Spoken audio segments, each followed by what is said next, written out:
I've been thinking for a while now about how best to introduce myself to you guys. I mean, should I make some sort of funny, quirky video, or I don't know. I'm really new to this whole thing. So, I looked up some debuts of other people here on the internet for inspiration. And a lot of them start with something called a lore video. So, let's talk about my lore. My past. Where to begin, though? That's always the hardest part, right? I mean, I have lived such a long life. I've seen and experienced so much. It's hard to say exactly what led me, some 300 plus year old undead schmuck, to start making videos on the YubTubs. It was a lot of different things. So, perhaps before getting into the reasons for why I'm here talking to you now, let's start with the how. Let's start all the way back at the beginning, over 300 years ago.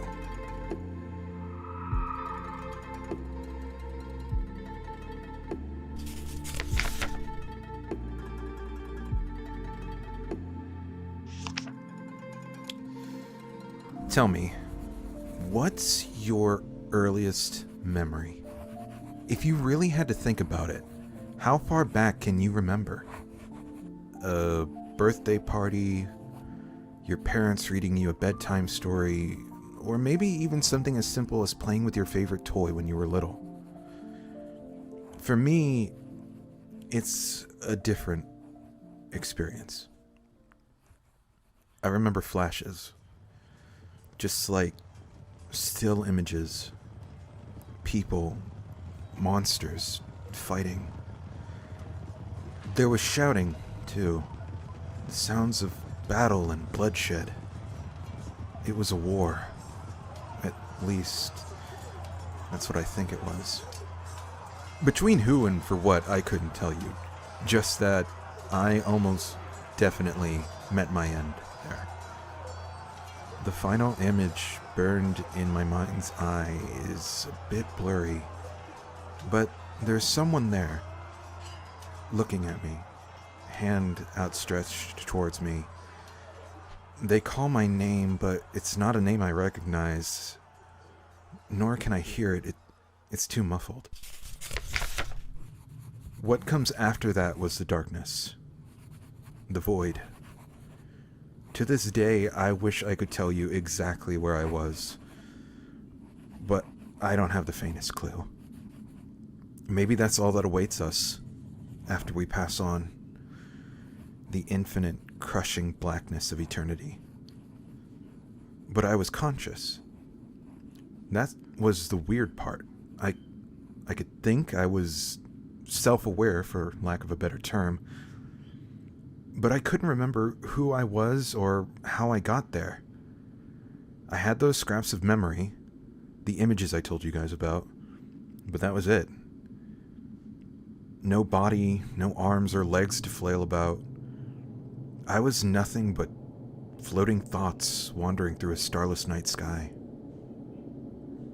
I remember crying. Being nothing but a ball of thoughts and emotions, I guess there was little more I could do. Damn. I was so confused and scared. And I don't know how long I was in the void, but I was there long enough to get lonely. Long after my crying had ceased. With no real way to tell the passage of time, I drifted endlessly. I honestly couldn't tell you if I was there a few minutes or a few thousand years. After a while, every passing moment just blended together, till I became completely numb. Deciding that whatever existence I found myself in at the moment, it wasn't one worth living. if you could even call it that. Thankfully, it wasn't long after that I heard her voice. It was soft and gentle, filled with warmth. She called to me, compelling me to follow the sound.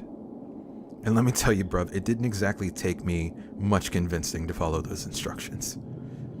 I was desperate for anything besides the darkness.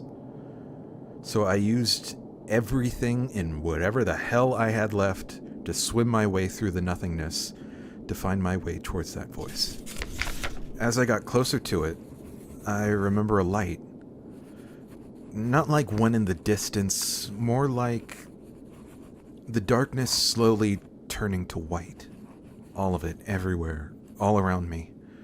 Her voice grew clearer and closer the more I traveled. Till finally, everything was dark again. But it was different this time. I could feel things. I had a body. Arms and legs, fingers and toes. It took a moment or two for me to really get them to move. I remember feeling a cloth over my face and the rest of my body, and I feared I had regained consciousness in an unmoving cadaver.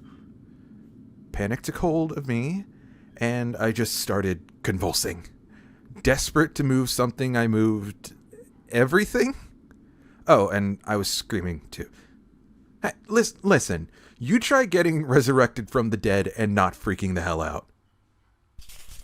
The fabric falls off my face as I sit up, and I'm greeted by an odd sight. A man in a lab coat, and a woman in a big pointy hat. As I take a quick glance around my new surroundings, I find myself on a metal slab, hoisted off the ground by some chains that went up to a large opening in the ceiling. There was a storm raging outside, and I could feel the rain falling down on me before the aforementioned opening began to close, shutting with a dull thud that echoed throughout the chamber. Little droplets of water continued to plip and plap on the metal slab, while I turned my attention towards the room I was in with these strangers. Said room itself was dark, but there was lots of machinery and sciencey stuff. Beakers, test tubes, brains in jars, you know what I'm talking about. Thunder roared outside and lightning flooded the room with light through the windows, letting me get a better look at the strangely dressed woman in front of me. She was a woman of average height and weight, although she had some wide hips.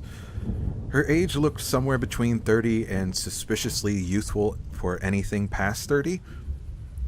Adorned on her was a black shawl, covering a dark chocolate brown dress. Long, flowing, frilly, covered in intricate black beadwork. Her skin was pale like a ghost, a stark contrast to her charcoal hair. And she had the most piercing blue eyes I've ever seen. Sometimes I swear they would glow under the wide brim of her hat. Around her were sigils and lines drawn on the floor in chalk. Candles all over the place. She was the one who spoke first. Hers was the voice that I heard. She asked me how I felt. Cold was all I could really say. It was then that I realized I was soaking wet from the rain, and I was trembling. In response, she took off her shawl and draped it around my shoulders. Then she began to explain who the two of them were. She told me her name was Susan Hathaway. She was a witch who specialized in communicating with the dead. She had a smile on her face the whole time, and a clear excitement she seemed to be trying to contain. Perhaps not to scare me, but as long as I knew her, I can't recall a single second where I ever felt anything but safe around her. Even all the way back then, she just had that feeling about her. The man cleared his throat and drew my attention in his direction. I would later learn that he was roughly the same age as Susan, but at first glance he looked much older. Streaks of gray and silver in his black hair that was long and tied up in a ponytail. He had deep lines in his face that matched his exhausted eyes. His skin was deeply tanned, despite the fact that the man looked like he hadn't stepped into direct sunlight in years. I figured it must have been natural.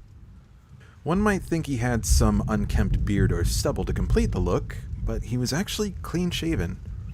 Found out after the fact that he had better success raising the dead than growing facial hair. Tough luck. His attire looked like he bought some well-used mad scientist costume from a Goodwill.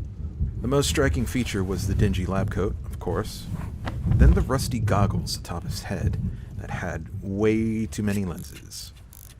Looking at the rest of him, he had a long since cleaned gray suit jacket under his coat, as well as some black pants and shoes. I remember looking between him and Susan and wondering how the hell the two of them ended up in the same room together. He introduced himself after that, calling himself Theseus Darksky, a scientist researching ways to bring the dead back to life. He would go on to explain that he tried over the last decade every scientific method possible to achieve his goal, but nothing worked. It wasn't until a chance encounter with a certain witch in the marketplace that he decided to try something a little unconventional, and that I was the product of their collaboration. I remember looking down at my hands, seeing the less than normal skin tones and all the stitch work covering me. Clayton said no one was exactly eager to lend their dead to his experiments, so I had to be cobbled together piece by piece. Piece by piece, I said. Who were these people? Who am I? I don't even know my own name. Am I one of them? Am I the soul occupying this form, or am I all of them, or none of them? Susan asked me if I remembered anything from before, of my previous life. I told her about the flashes and that it was all I could remember. She told me that if I don't remember my past life, then I am a new life, completely original. Nothing like what came before, and no one will be exactly like me afterward. That I am my own person, and that I shouldn't dwell too long on existential thoughts. "Theseus!" Clayton shouted. I remember Susan and I looked up to him, confused, wondering why he was shouting. "You'll need a new name for your new life, and your plight reminds me of the thought experiment called the Ship of Theseus. If you replace every board on a ship, is it still the same ship as before?" Susan said it was a bit archaic, but I told her I liked it. I don't know why, even now I don't know why, but something about that name sounded familiar, and I've been Theseus Darksky ever since. You might wonder why I didn't take the name Hathaway. Well, that's because Miss Hathaway became Mrs. Darksky, and the two of them would, in time, become my parents. In the following years, I'd learn about technology and science from my father, and witchcraft and magic from my mother. When I told them I wanted a sibling, we reattempted the experiment, but it didn't work. It never worked again. There was no shortage of lost souls out there, and we had another vessel ready to go. But we could never replicate what happened to me. Mom and Dad both had their theories, but both concluded there must have been something special about my soul. I wish I could tell you what it is. I wish I found a way to make it work. Because days turned to weeks, weeks to months, months, years, decades. I watched as my parents aged, even my mother, while I stayed the same. You'd think a body made from stitched together corpses wouldn't last very long, but again, there was something about my soul that kept this bag of bones together. Not only did I not age, but I never got sick. Technically, I didn't need to eat or drink. I don't even need to breathe. Any damage this body takes patches itself back together in time. Lost my hand once. That sucked. Anyway, in the twilight years of my parents' lives, I started looking for a way to save them. If they brought me back, there had to be a way to save them, but I couldn't find it, no matter how hard I tried, and then Dad died. I tried to bury my sorrow in research, determined to find a way to bring him back and save my mother, but Mom stopped me. "It's all right, little boo," she told me. "I'll be with your father, and we'll be all right. And you'll be all right without us. I don't want you sticking around this dusty old house when I'm gone. I want you to get out there and see the world. See everything it has to offer. Promise me you'll go out there and make some friends. You deserve some. But I'm scared, Mom.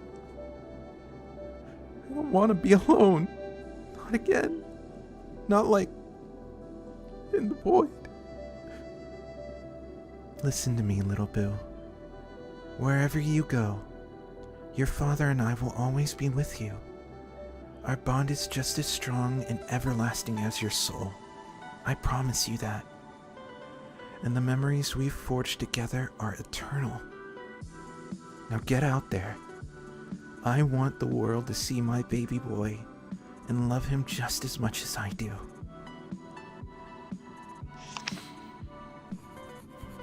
She passed that night, slipped away in her sleep.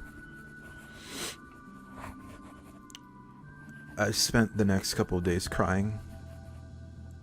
I had to stop long enough to bury her next to Dad, then went on crying some more. I didn't need to eat, I didn't need to sleep, so crying was my existence for the next week or so. And every time I managed to stop, something would remind me of them and it would start all over again. I remembered her words to go out and see the world, and getting out of that place that did nothing but remind me of them. I knew I had to leave or I would never recover. So with a heavy heart and no one at my side, I wandered away from the only home I had ever known. That's mostly what I did as decades turned to centuries. Moved from one place to the next, glamored to appear not undead, picking up a job here, living there, meeting new people, forming friendships, romantic relationships, breaking them, being broken. I have been so many different people. I'm not even sure if Mom and Dad would recognize me anymore. What's worse, everywhere I went, I saw the darkness of humanity. Hatred, jealousy, greed. It existed in everyone. So much so that I wondered what was the point of continuing on when this is all I would see. But every now and then, there's a shining light in the darkness. A random act of kindness, done with no interest of profit or personal gain. These people are out there, living to help others, existing for smiles and laughs, fighting back against the onslaught of oppression and wickedness, just so they can have a chance at happiness tomorrow. I took peace in that, knowing that good people are out there, making friends with them, knowing them, and loving them as long as I could, until death came for them. Then I'd carry their stories, their memories with me, everywhere I go. And now, because of this, I can move on with a smile. It always hurts to lose a friend. But just like my mom said, they're always with me. Every grin, every chuckle, every blush, every kiss. and I feel so lucky to have gotten the chance to know them. This basically brings us up to date. That's how I lived my life up till now. So how did the YouTube thing happen? Well, I watched the birth of YouTube, the explosion of social media, and while there's a lot of things about social media that isn't great, I saw this as an opportunity to reach out to everyone in the world so that maybe I might be able to become friends with you all and share with you my stories, my experiences, my knowledge, my memories. So, get comfortable. Make sure to like and subscribe, as all the cool kids say these days. And let's create some memories together.